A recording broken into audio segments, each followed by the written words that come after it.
Fibromyalgie et compagnie, douleurs chroniques, maladies chroniques et traitements médicamenteux. Dans cette vidéo, j'aimerais vous parler de ça, puisqu'on est souvent face à ce genre de traitement quand on a des maladies chroniques. Après, ce que je vais dire dans cette vidéo, ça m'appartient, d'accord, ça m'appartient, malgré les témoignages que je peux avoir, ça m'appartient, donc warning quand même, je suis obligée de mettre des warnings sur ce que je vais dire.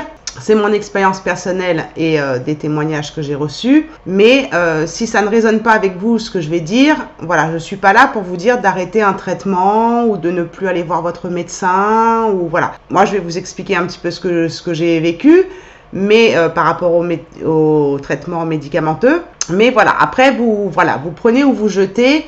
C'est à vous de voir avec votre médecin ce qui est bon ou pas bon pour vous, mais c'est aussi à vous d'expérimenter les traitements, c'est-à-dire de faire de la science empirique ou de la médecine empirique, c'est-à-dire voir ce que ça fait dans votre corps et d'écouter aussi vos propres ressentis, d'accord? Les médecins, c'est pas des dieux non plus, mais ils ont quand même lieu d'exister dans la vie, d'accord?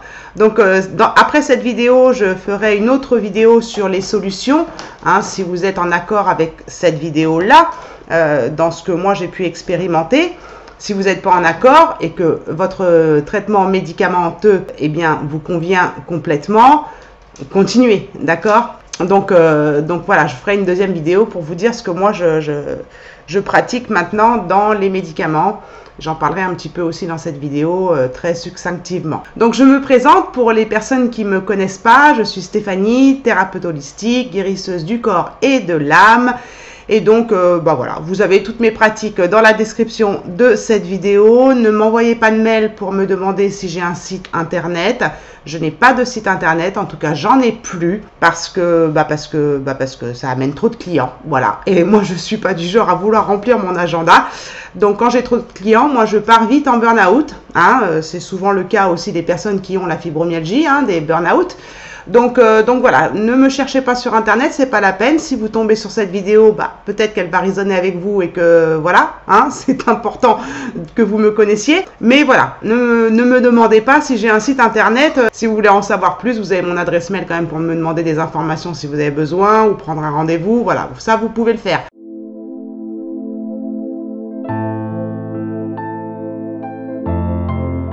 Je vais faire une petite parenthèse pour souhaiter la bienvenue à tous mes nouveaux abonnés. Merci de me suivre. Merci aussi aux anciens d'être là, d'être présents, de mettre des likes, de mettre vos commentaires. Vraiment, c'est un partage entre nous, les commentaires. Donc, merci aux nouveaux, merci aux anciens. Et voilà, je suis ravie que vous fassiez partie de ma communauté, si on peut appeler ça comme ça, même si j'aime pas trop ce mot, mais bon, je trouve que ça fait un peu sectaire, communauté, mais bon, c'est comme ça que ça s'appelle sur YouTube. Voilà, cette parenthèse est fermée. Merci encore de tout cœur à vous tous. Alors, les traitements médicamenteux. Quand on est atteint de douleurs chroniques ou de fibromyalgie, il y a plusieurs types de médicaments qu'on va tenter de vous donner, qui sont les antidouleurs, je vais en faire le descriptif, antidépresseurs, anxiolytiques, et ça peut aller encore plus loin, voire les neuroleptiques. Quand on utilise ce type de traitement, donc là je vais un petit peu focaliser sur la fibromyalgie, mais j'écoutais aussi le témoignage de Céline Dion, le dernier témoignage de Céline Dion. Vous l'avez sur le site internet de TF1, je crois, où elle explique qu'effectivement, elle a ressenti cette maladie qui est le syndrome du corps raide. Elle a ressenti, bien sûr, des symptômes au niveau de ses cordes vocales, au niveau de plein de choses, et donc elle faisait ce qu'on appelle, quand on prend des traitements médicamenteux, c'est ce qu'on appelle faire du symptomatique, c'est-à-dire aller traiter le symptôme. Donc c'est ce qu'elle a fait. Donc mal à la gorge, je prenais ci, mal là, je prenais ça. Voilà, donc ça a été jusqu'au Valium, jusqu'au plein de choses, avant d'être diagnostiquée et de comprendre qu'il fallait qu'elle arrête tout ça, parce que ça devenait dangereux pour sa santé de prendre autant de médicaments. Donc c'est un petit peu dans cette énergie-là que je vais faire cette vidéo. C'est pour ça que j'ai mis des bémols au début de la vidéo sur attention, si ça vous convient, c'est très bien, d'accord? Je ne suis pas là pour vous dire d'arrêter un traitement ou de ne plus aller voir votre médecin, d'accord? Donc, quand on a des douleurs chroniques, on n'en peut plus, on a juste envie qu'elles s'arrêtent, qu'elles se taisent. alors que les douleurs, elles sont là pour nous parler, hein. C'est pour ça que dans mes consultations, on fait aussi du biodécodage du corps, ce que la douleur peut nous envoyer comme message, d'écouter son corps. Donc ça, on le fait en consultation, bien sûr, parce que ça va dépendre. Il y a le côté général du biodécodage, mais il y a aussi la personne en elle-même, d'accord? C'est pour ça qu'on parle de thérapie holistique, de prendre la personne dans sa globalité. Le côté général du biodécodage va vous aider à comprendre certaines choses, mais après, il faut le mettre en rapport avec votre propre vie. Donc, on a envie de faire taire ces symptômes alors qu'ils ont quelque chose à nous dire. C'est pas un mal, hein. Moi je l'ai fait, je ne pouvais plus, déjà je connaissais pas le biodécodage, déjà, je ne savais pas que mon corps me parlait. Oui, Gribouille vient vous faire un petit coucou. Donc je ne savais pas que mon corps me parlait, je ne savais pas que ça avait une signification, donc forcément bah, j'ai fait du symptomatique, hein. J'ai été voir mon médecin, j'ai mal là, donnez-moi ci, j'ai mal là, donnez-moi ça. Donc bon, avant d'être diagnostiquée fibromyalgique, moi j'ai d'abord été diagnostiquée, peut-être à tort, je pense, de dépression, comment ça s'appelle, dépression événementielle. En fait, suite à un début de rupture avec mon ex-conjoint, mon ex-ex-conjoint, si vous me suivez en tant que flamme jumelle, je vous parle pas de ma flamme jumelle, là je vous parle de la personne qui est le père de ma fille, et donc très attristé suite à une infidélité, et donc beaucoup de pleurs, beaucoup de douleurs, en fait la maladie d'amour, hein, tout simplement. Et donc la première fois où on m'a diagnostiquée dite dépressive, c'était surtout pour soigner mon bobo au cœur. Et donc, j'ai vite été mise sous antidépresseurs. Donc ça a été le premier goût aux médicaments, hein, sans parler bien sûr de la partie enfance, Doliprane et compagnie, ou que j'ai goûté à ça bien sûr, pour le symptôme et surtout en relation avec mon endométriose, hein, puisque j'ai de la chance, moi j'en ai pas qu'une maladie chronique, j'en ai deux. Donc voilà, donc je gère aussi l'endométriose aussi avec ça, avec les médicaments. Donc, quand on fait du symptomatique, on ne va pas à la cause du problème. On ne va pas à la cause du problème. Donc, les causes du problème, je vais en parler dans plusieurs vidéos. Peut-être que j'en ferai qu'une, mais j'en ai déjà parlé dans une vidéo énergie trop yang. Et je crois dans celle d'après, je sais plus. Mais regardez la playlist fibromyalgie. Déjà, ça c'est une cause. Le caractère, la personnalité des personnes qui justement sont atteintes de douleurs chroniques, de maladies chroniques, c'est une énergie yang trop forte, mais ça peut être aussi, dans la deuxième vidéo, je sais plus comment je l'ai appelée, mais je vous la mettrai en fiche, où je parle aussi de la polarité yin, qui peut être aussi atteint de maladies chroniques ou de douleurs chroniques. Alors si vous me suivez aussi, c'est la première fois que vous me voyez, je parle beaucoup d'énergie yin-yang, puisque je suis dans un lien de flamme jumelle où on en parle beaucoup. Et je vois aussi que ces polarités yin-yang ne sont pas que présentes chez les flammes jumelles et jouent un rôle énorme dans les maladies chroniques, puisque notre corps n'est pas équilibré au niveau de ces énergies-là, donc ça peut poser problème. Donc là, je parle vraiment aux deux polarités. Donc déjà, je vous ai donné une cause dans cette vidéo qui peut être en lien avec la source de la maladie. Mais quand on ne va pas chercher la source et les causes, dont je vous parlerai dans une autre vidéo, eh bien on fait du symptomatique, c'est-à-dire qu'on prend des médicaments. Quand vous prenez des médicaments, il y a une liste comme ça d'effets secondaires. Donc après, il faut choisir entre le bien que le médicament vous fait, faire la balance entre ce que ça détruit ou ce que ça fait dans votre corps par rapport aux effets secondaires. Donc moi, c'est ça qui a mis la puce à l'oreille à mon corps et qui est monté à l'esprit et qui m'a fait prendre conscience qu'il y avait des choses qu'il fallait que j'arrête. Donc avant d'être diagnostiquée et même encore un an et demi après, j'ai fait du symptomatique comme beaucoup de nous faisons. Donc je tournais entre paracétamol, ibuprofène et opiacé. Donc l'opiacé, pour moi, c'était la codéine. La codéine qui est un dérivé de la morphine. Donc un truc très fort où on devient dépendant. Hein. À partir du moment où on tape dans les opiacés, il y a une dépendance toxicologique. Donc j'avais l'œil sur la pendule, hein, parce qu'il faut bien faire attention, voilà, laisser passer 4 heures avant une molécule, nanana. Donc 4 heures je prenais un ibuprofène, 4 heures après je prenais codéine mélangée à paracétamol, et puis j'attendais encore 4 heures et je reprenais du coup la codéine. Enfin bon, c'était tout un cycle et j'avais toujours l'œil sur la pendule parce que oui, les douleurs elles passaient pas. À côté de ça, j'avais mon antidépresseur et l'anxiolytique. parce qu'on vous dit, et ça c'est de source sûre, puisque j'ai été chez le médecin encore cette semaine, puisque en fait, moi je ne prends plus d'antidépresseurs depuis presque 6 mois maintenant, après 2 ans et demi de sevrage, hein, puisque 25 ans d'antidépresseurs, vous les enlevez pas comme ça. Et donc, ce qu'il me propose par rapport aux douleurs qui moi restent maintenant localisées que en haut et au niveau des mâchoires, dans tout le corps, j'en ai plus vraiment, à part des petits bobos là comme certains peuvent avoir.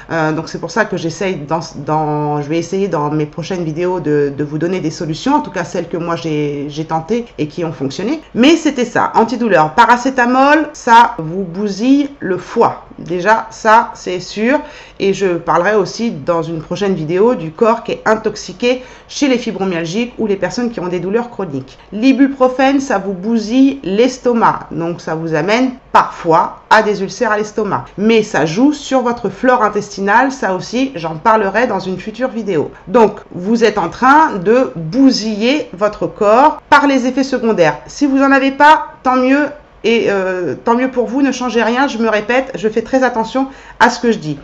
Les opiacés, donc ça peut être la codéine, on en devient dépendant, c'est un dérivé de la morphine, où on peut ne pas être calmé par tout ce que je vous ai dit auparavant, c'est-à-dire paracétamol, ibuprofène, codéine, et on est obligé d'atteindre la morphine. Donc moi, c'est ce qui m'avait été proposé, puisque au bout de je sais pas moi, 15 ans de médicaments, hein, parce que bon, voilà, au bout d'un certain moment, je peux vous dire que ça y allait. Et puis en plus, au bout d'un certain moment, votre corps s'habitue, donc ça ne fonctionne pas. Et il faut savoir que pour la fibromyalgie, donc ça c'est dit par les médecins qui étudient de très près la fibromyalgie, que la fibromyalgie, voilà, il y a des douleurs c'est impossible de les soulager par des médicaments. C'est impossible, ça va passer, ça va diminuer. Si la douleur, l'échelle de la douleur entre 0 et 10 est de 8, vous allez peut-être atteindre un 6 ou un 5. Mais jamais vous serez sans douleur avec un traitement médicamenteux. Ça, ils le disent, c'est pas moi qui le dis, ils le disent. Donc voilà. Et après, si c'est pas assez fort, eh bien, on vous propose de la morphine. Donc moi, ça a été mon cas. Et j'ai dit morphine, non, tant pis. Non, tant pis. Je reste comme ça. Et donc, j'étais déjà sous antidépresseur. Ça faisait 25 ans que j'étais sous antidépresseur. Et donc, je me retrouve avec de grosses difficultés intestinales suite en fait au décès de mon papa en 2021. Et là, mon médecin ne savait pas d'où venaient mes douleurs intestinales. Alors, pareil, je ferai une vidéo sur l'alimentation, hein, puisque ça ne vient pas que des médicaments, les douleurs intestinales. Et donc, s'aperçoit que l'antidépresseur que je prends amène des troubles intestinaux. Donc, il me dit, il faut sevrer ce traitement antidépresseur. Je dis ok, pas mal, c'est une bonne idée parce que ça fait très longtemps que j'en avais ras-le-bol de prendre des antidépresseurs. Donc je dis ok, pas un seul coup de main de mon médecin, j'espère que le vôtre n'est pas pareil, mais pas un seul coup de main dans le sevrage des antidépresseurs. Donc je fais mon sevrage tranquillement, j'ai mis 2 ans et demi à faire mon sevrage parce que j'en avais déjà fait un il y a une dizaine d'années et franchement le rebond avait été juste catastrophique. Je ne pouvais plus sortir de chez moi tellement j'étais angoissée et stressée. Donc dans un premier temps, quand j'ai eu ces douleurs intestinales, il s'est aperçu de ça. Et moi, je m'étais déjà rendu compte que quand je prenais ou paracétamol, ou ibuprofène, ou codéine, j'avais très mal dans le ventre. Donc déjà, j'avais compris, mon corps m'alertait à chaque prise de médicament qu'il n'en voulait plus, tout simplement. Et que la douleur n'était pas atténuée avec ces médicaments-là. Donc j'ai très vite compris que déjà, il fallait que je sevre la codéine parce qu'on en devient dépendant. Quand vous faites un sevrage, il faut savoir que les douleurs, elles vont s'amplifier. Donc j'en ai bavé, hein, je peux vous dire que j'en ai bavé. Les douleurs, elles vont s'amplifier. Peu importe le sevrage que vous faites, les symptômes vont s'amplifier. Donc il faut déjà avoir beaucoup de courage pour pouvoir prendre la décision d'arrêter un médicament avec avis médical. Vous avez des médecins qui sont très ouverts à la phytothérapie. La phytothérapie, c'est large. Hein. Donc moi, ça m'a beaucoup aidé personnellement, entre autres la gémothérapie, où je vous en parlerai aussi. Ça m'a beaucoup aidé dans le sevrage, en tout cas de l'antidépresseur. Mais j'ai d'abord commencé par sevrer la codéine pour voir. En fait, j'ai fait de la science empirique pour voir quel était le médicament entre les 3 molécules que je prenais qui me faisait mal à l'estomac, mal au ventre, même si j'avais des connaissances, je ne savais pas, moi, ce que ça pouvait donner sur mon corps. J'ai d'abord arrêté donc la codéine. La codéine que j'ai commencé très jeune à cause de l'endométriose. Et là, je me suis aperçue que ça commençait à aller mieux, mais que bon, bah voilà, j'avais des symptômes de sevrage, hein, tout simplement de la codéine, donc plus de douleur, donc difficulté quand même à pas replonger dedans, d'accord. Puis la codéine, bah, c'est vrai que ça endort un peu, hein, ça défonce, hein, il n'y a pas d'autre mot, ça défonce un peu, donc on se dit que bon, bah voilà, quand on prend de la codéine avant de dormir, bah, ça va aussi nous assommer, hein, donc c'est bien aussi, on se dit c'est cool. Je me fais une petite défonce en plus de mon anxiolytique avant de me coucher, donc je vais peut-être mieux dormir, mais au final, non, ça se passe, c'est qu'une illusion. Mais bon, on y croit en tout cas, hein, on a tellement envie d'aller mieux qu'on y croit. Donc j'ai commencé par sevrer l'opiacé, c'est-à-dire la codéine. Moi, je n'ai jamais pris de morphine, mais par contre, j'ai parlé avec ma voisine en face qui est atteinte de fibromyalgie. Pour elle, la seule solution pour la fibromyalgie, c'est les antidépresseurs et la morphine. Voilà, elle ne teste rien d'autre, elle n'a pas d'ouverture d'esprit sur l'alimentation, sur les intestins, sur les émotions, sur le karma, sur plein de choses. C'est son choix, d'accord? C'est pour ça que je vous dis, c'est votre choix personnel de ce que vous allez pouvoir endurer quand vous allez sevrer les médicaments ou ce qui est bénéfique pour vous, le fait de continuer à prendre les médicaments, d'accord? Pour elle, c'est bénéfique, c'est la seule solution pour soigner la fibromyalgie et c'est son choix et elle a son libre arbitre et vous avez le vôtre. Donc, j'ai commencé à sevrer ça. Ensuite, je me suis aperçue que l'estomac, il était toujours pas content, donc j'ai enlevé l'ibuprofène. De plus, l'ibuprofène montrait sur ma prise de sang une augmentation de mon cholestérol. 15 ans en arrière, j'avais déjà du cholestérol. Donc, et je prenais déjà des médicaments. Et donc, on m'avait donné un traitement pour le cholestérol. Et donc, c'est je me rappelle plus le nom. Je me rappelle plus le nom, pas du médicament, mais des molécules qui sont dedans, qui en fait vous créent des douleurs musculaires. Donc, quand j'avais lu ça, j'ai tout de suite dit à mon médecin, de l'époque, c'était pas le même qu'aujourd'hui, je ne veux plus de traitement anti-cholestérol. Et j'avais lu un article aussi que les anti-inflammatoires, donc l'ibuprofène entre autres, augmentaient le cholestérol. Donc quand j'ai déménagé, changé de médecin, il me disait que j'avais du cholestérol, du mauvais, hein, parce qu'on a du bon aussi. Et je lui disais non, c'est parce que je prends trop d'anti-inflammatoires. Donc j'ai aussi sevré cette molécule qui est donc l'ibuprofène. Donc il me restait plus que sous la main le Doliprane. Je peux vous dire que j'en ai bavé parce que en même temps, j'ai sevré mon antidépresseur parce que mon médecin m'avait dit que ça me créait des troubles digestifs. Donc, quand vous êtes dans ce sevrage-là, vous avez tout votre corps qui hurle, qui souffre, qui dit « Donne-moi ma dose, donne-moi ma dose » parce que oui, ça calme un peu. Hein, comme je vous dis, vous passez de 8 à 5 sur l'échelle de la douleur.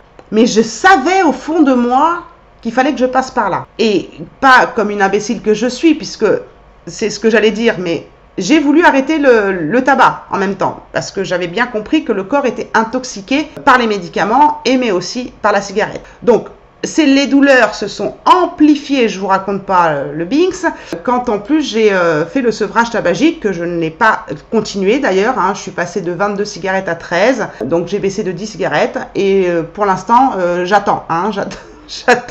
J'attends pour continuer à baisser parce que bon, ça fait beaucoup. Il faut aussi faire attention quand vous sevrez plusieurs molécules comme ça. Allez-y doucement, hein, vous faites pas plus de mal que vous en avez. Donc c'est important. Suite à ça, avant que je décide de faire le sevrage de ces deux molécules, donc j'avais gardé quand même le paracétamol. Alors je me suis aperçue lors du montage de cette vidéo que j'avais oublié quelques informations qui seraient importantes de rajouter. Donc je vais faire des petits apartés dans cette vidéo en plus de ce que je vous ai déjà dit. Par rapport au Doliprane, il faut savoir que quand vous prenez un Doliprane, vous attaquez le foie, donc je vous l'ai dit, mais souvent on met les difficultés du foie sur l'alcool ou la mauvaise nutrition, c'est vrai, mais j'avais entendu un médecin, je crois que c'est le professeur Raoul ou un autre médecin, je ne sais plus, qui avait dit que 40% des cancers du foie étaient liés au Doliprane. Donc faut faire très attention, on vous prescrit très facilement des Doliprane, vous pouvez même en avoir sans ordonnance, donc faut faire quand même très attention, et il faut savoir aussi que dans cette molécule,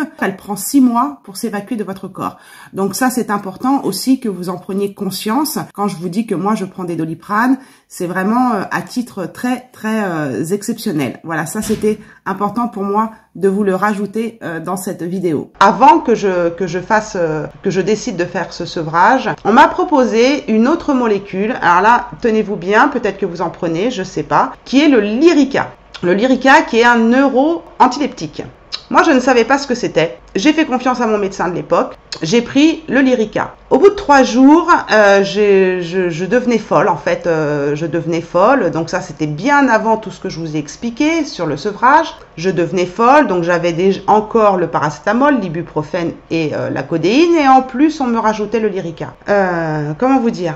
Je voulais taper tout le monde, je me mettais en danger même moi-même, enfin je devenais folle quoi.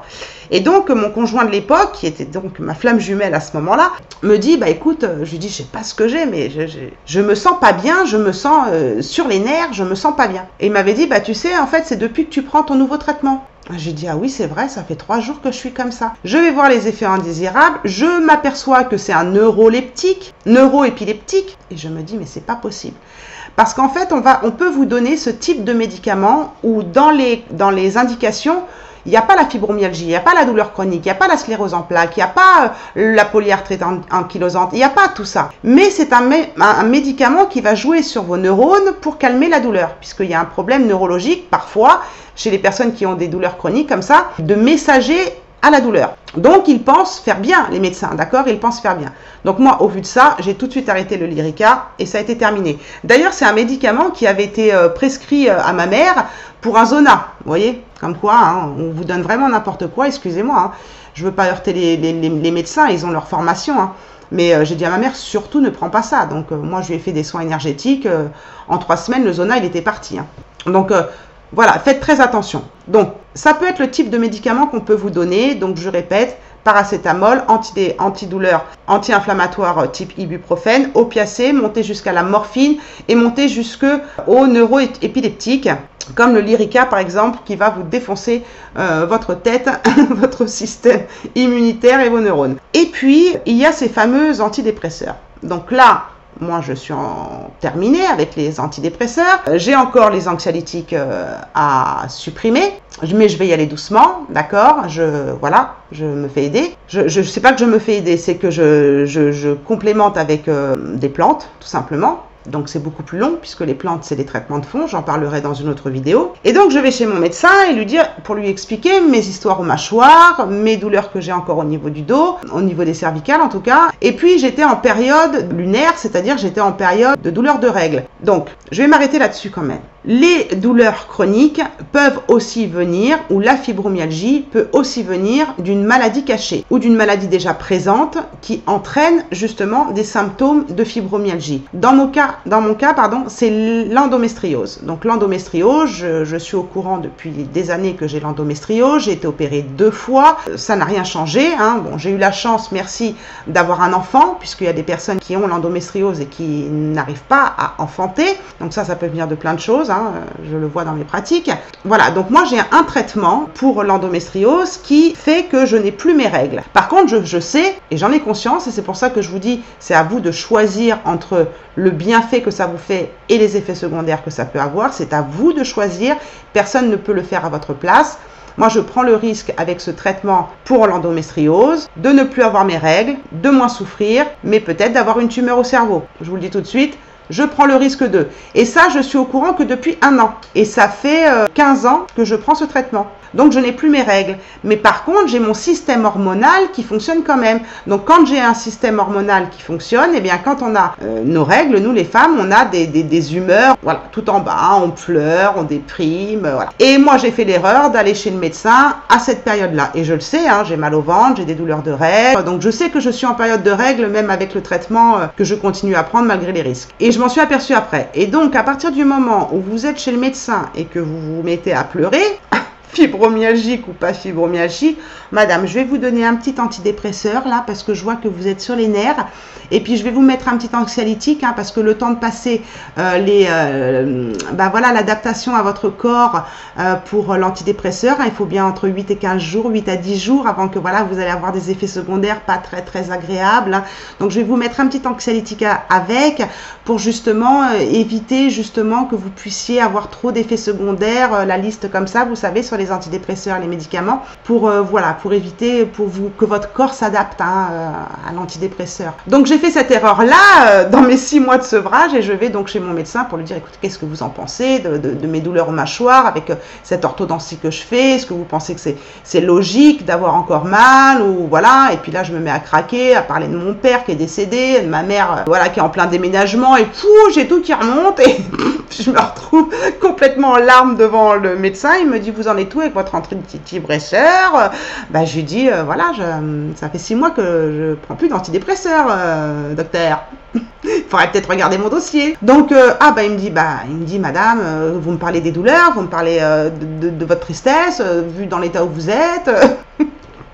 Évidemment, j'étais en période hormonale, donc le système hormonal peut amener justement des douleurs chroniques et peut amener à une autre maladie chronique. Hein. Donc ça, c'est important pour les femmes, mais aussi chez les hommes. Hein. Ils ont un système hormonal aussi. Donc ça, regardez bien aussi quand est-ce que vous avez plus de douleurs. Est-ce que c'est en période justement de lune ou pas? Ok, donc je lui dis ok, vous êtes sûr? Il me dit bah oui. Il me dit alors il regarde dans sa liste. Ah bah oui, il me dit, bah en fait, l'antidépresseur qu'on peut donner aux personnes qui ont la fibromyalgie, c'est celui-ci. Je crois que c'est le... Qu'est-ce qu'il m'a foutu? Cymbalta, un truc comme ça. Bon, il me dit, c'est vraiment l'antidépresseur qu'on donne aux personnes qui ont la fibromyalgie. C'est prouvé, ça réduit les douleurs, voilà, et puis ça va jouer sur votre dépression et tout ça. Bon, pas contente du tout, je lui dis, vous n'avez pas quelque chose de moins fort là? Je lui dis, parce que là, je viens de sortir de 25 ans d'antidépresseurs, j'ai franchement pas envie de me remettre dedans, quoi. Je lui dis, il y a quoi comme effet secondaire de ce nouveau médicament que vous me prescrivez là? Oh, il me dit, il y a une liste comme ça, hein. Ok, je lui dis donc en fait tout le travail que je fais sur ma flore intestinale et tout ça, ça va pas aller avec quoi. Comment je fais? Alors là, il me dit, écoutez madame, c'est à vous de choisir, donc c'est ce que je vous dis, c'est à vous de choisir. Il m'a dit, c'est à vous de choisir entre les effets secondaires que vous allez avoir en prenant ce médicament et le bien-être que ça peut apporter dans votre vie. Donc, je vous dis la même chose. Et au vu de mes 25 ans d'expérience de mes médicaments, j'ai choisi de ne pas le prendre. Voilà, j'ai choisi de ne pas prendre ce fameux médicament qui est prescrit aux personnes qui ont la fibromyalgie, qui est donc un antidépresseur. Surtout avec la vision de me sevrer, même si ça prend 2 ans, 3 ans, je m'en fous, ou si ça devient une béquille à certains moments de ma vie, de me sevrer l'anxiolytique. Parce que quand vous commencez à être dans le benzodiazépine, c'est-à-dire les anxiolytiques, le benzodiazépine, c'est très dangereux. Et moi, ça fait très longtemps que je prends du benzodiazépine. Donc, mon but, c'est de le retirer. Maintenant, vous avez bien compris que je ne pouvais pas tout retirer d'un coup. Et la codéine, et l'ibuprofène, le Doliprane. Quand j'ai des douleurs de règles, d'endométriose, heureusement qu'il est là. Je peux vous dire qu'heureusement qu'il est là, le Doliprane. Ça me permet d'être interrompu dans ma nuit, mais au moins d'être soulagée. Hein, puisque j'ai déjà un traitement contre l'endométriose. Donc voilà, je suis pas anti-médicament. Hein, c'est aussi pour vous dire que je suis pas anti-médicament. J'ai un traitement pour l'endométriose et je prends du Doliprane quand vraiment j'ai des douleurs de règles et que j'en peux plus ou que j'ai la tête comme ça parce que j'ai le système nerveux qui en a pris un coup. Donc ça c'est pareil. Je vous expliquerai aussi comment je gère mon système nerveux. C'est super important dans les maladies chroniques. Donc le benzodiazépine, c'est juste terrible. Mais ça peut être une bonne béquille pour vous si vous en avez encore besoin. Alors j'aimerais m'arrêter sur le benzodiazépine. Pourquoi je dis que c'est dangereux? Tout simplement parce que c'est devenu la drogue des adolescents. Mon médecin me disait même, moi je suis devenu un dealer. Donc voilà, il casse les médicaments et en fait il se les sniffe ou alors il les avale pour avoir un état de relaxation immédiat et d'être cool parce que c'est vrai que les enfants d'aujourd'hui, les adolescents d'aujourd'hui, voilà, sont très surmenés. On a vu après l'histoire du coco que voilà, les antidépresseurs, les anxiolytiques avaient augmenté au niveau des ventes et donc est devenue une drogue, un peu comme la codéine aussi, est devenue une drogue qui se vendait par des fausses prescriptions médicales ou des personnes qui se font prescrire pour revendre justement ces médicaments. Donc c'est dans ce sens-là où je vous dis que c'est dangereux, ça peut amener à des comas. Donc moi, ce que je faisais parce que j'ai eu plusieurs traitements en 25 ans, vous imaginez bien que j'ai eu plusieurs traitements de benzodiazépine, de Xanax, Valium. Et moi, ce que je faisais, alors après, c'est moi qui faisais ça. Vous faites ce que vous voulez, bien sûr. Vous avez bien compris. C'est vous qui savez, c'est pas moi. Ce que je faisais, c'est quand on me prescrivait, on m'a prescrit 4 à 6 Xanax ou 4 à 6 Lysanxia ou 4 à 6, benzodiazépine par jour. Moi, je prenais toujours la moitié du traitement. Voilà, c'était ça. Les antidépresseurs, c'était pareil. Je prenais toujours la moitié de ce qui était prescrit sur l'ordonnance. Donc faites bien attention à ça dans ce que vous prenez parce que le benzodiazépine, c'est vraiment devenu la drogue des jeunes qui peut amener à des comas éthyliques ou ce genre de choses. Donc voilà, je voulais quand même préciser ça dans le côté dangereux de cette molécule. Donc, au vu de ça, je dis, vous n'avez pas quelque chose de plus léger, quoi. Il me dit, si, je peux vous donner de l'aubépine, Et là, ça me fait tilt que j'ai de l'aubépine chez moi et que je ne l'ai pas utilisée. Donc c'est quand même, vous voyez, hein, voilà, c'est quand même, mes guides étaient déjà là pour me dire, tu l'as chez toi, achète-le, tu l'auras chez toi, et puis voilà. Mais moi, je m'en étais pas servi. Donc je vous expliquerai mon expérience. Donc voilà, la seule chose que vous gagnez en fait en prenant des médicaments, c'est que vous soulagez un petit peu votre douleur, mais vous faites du symptomatique, c'est-à-dire que vous n'allez pas à la cause, et ça peut dégrader énormément de choses dans votre corps, dans votre esprit, dans votre cerveau, et ça ne guérira jamais la maladie. Ça ne peut faire qu'empirer parfois les symptômes. Maintenant, si pour vous, comme ma voisine, ça vous convient et que c'est très bien pour vous, continuez, c'est votre choix. Vous avez le libre arbitre de ce que vous faites avec votre corps, et ça j'en avais déjà parlé à l'époque du coco, j'en avais déjà parlé pour les personnes qui veulent se tic-tic, ben, ils font ce qu'ils veulent avec leur corps. On n'a pas à interdire aux gens d'avaler ou d'injecter quelque chose dans leur corps. Et on n'a pas à les obliger non plus. Voilà.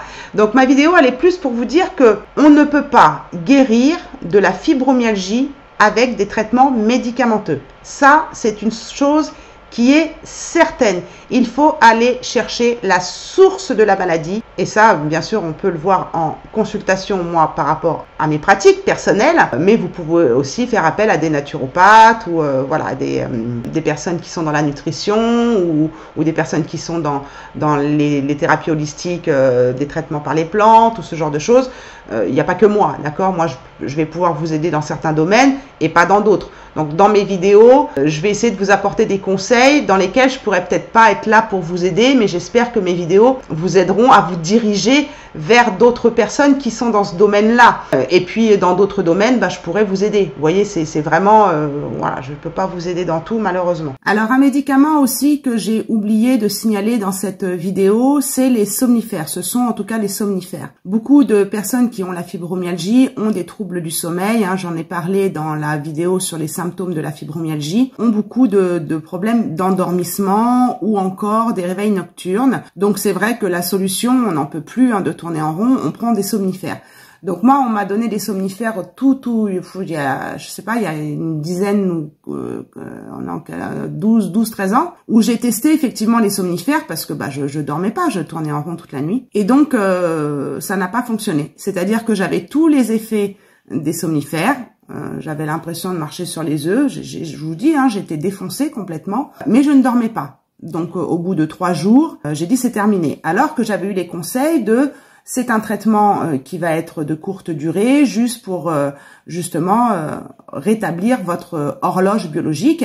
Donc, il faut savoir que quand vous prenez des somnifères, oui, peut-être que ça peut marcher sur vous et puis faciliter l'endormissement, mais ça va pas vous aider à avoir un sommeil récupérateur. Et c'est pour ça que vous vous réveillez dans le pâté. Il n'y a pas d'autre mot. Vous vous réveillez dans le pâté quand vous prenez des somnifères. Ça m'a fait la même sensation quand j'ai pris de la mélatonine, par exemple.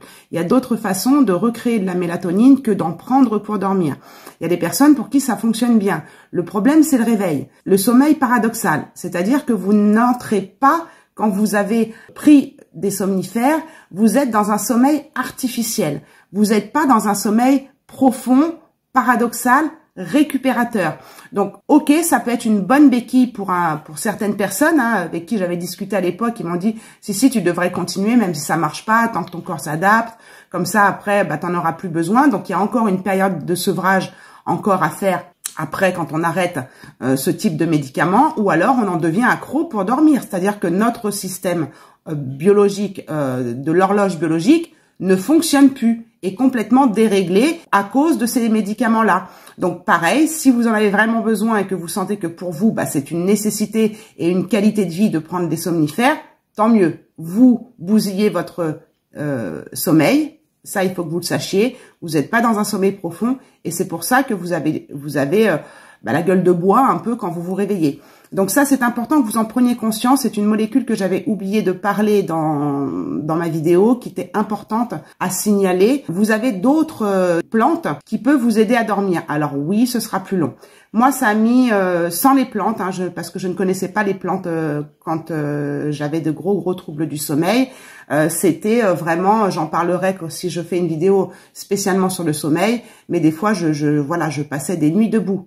Des nuits debout. Et les somnifères ne m'ont jamais aidé. Donc si ça vous aide, tant mieux, mais soyez conscient que vous n'avez pas un sommeil récupérateur. Juste, vous arrivez à dormir.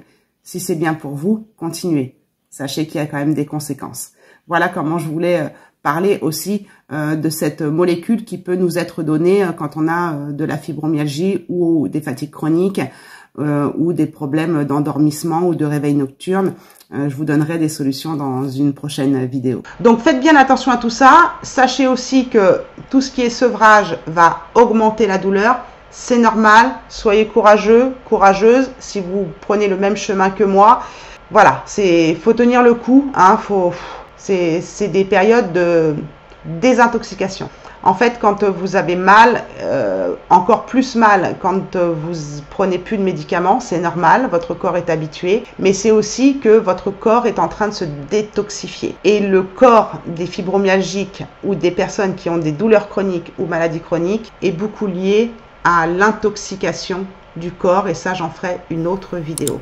Voilà, j'espère que mon expérience vous aura aidé un peu.